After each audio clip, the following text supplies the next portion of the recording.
श्री स्वामी समर्थ.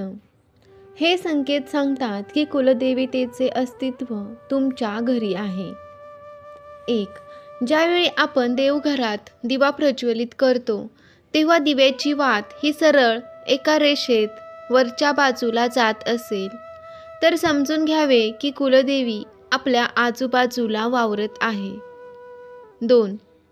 ज्या घरात कुलदेवतेचे अस्तित्व असते तिथे त्या घरात नेहमी एक प्रकारची सकारात्मकता, प्रसन्नता जाणवत असते. म्हणजे बाहेरून कितीही टेन्शनमध्ये किंवा रागामधून आले तरी घरी येताच सर्व टेन्शन निघून जाते व मन सकारात्मक, शांत होते. 3. जर तुम्हाला ब्रह्ममुहूर्तावर जाग येत असेल व हे वारंवार घडत असेल तर समजून घ्यावे की कुलदेव तुमच्यावर प्रसन्न आहे. 4.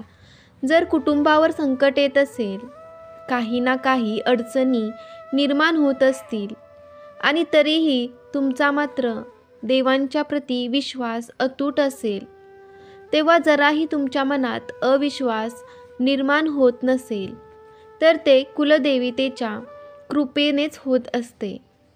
तेव्हा भक्तांची परीक्षा असते. 5.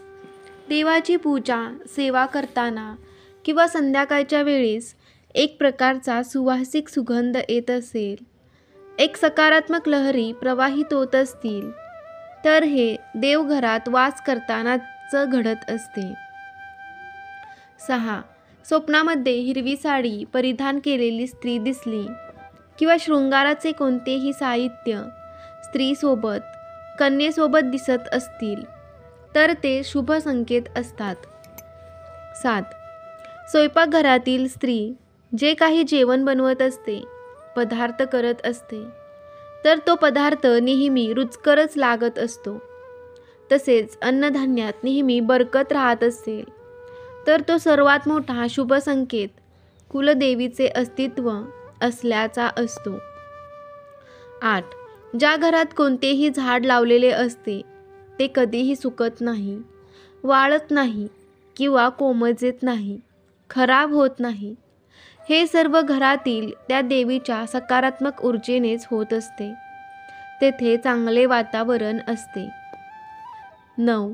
देवघरातील दिव्यामध्ये वातीचे फूल तयार होणे, तसे फुलाचे चिन्ह, निशाण दिसणे हे सुद्धा शुभ संकेत आहे व तुम्ही जी काही पूजापाठ, भक्ती करत आहात ते देवांपर्यंत पोहोचलेली असते.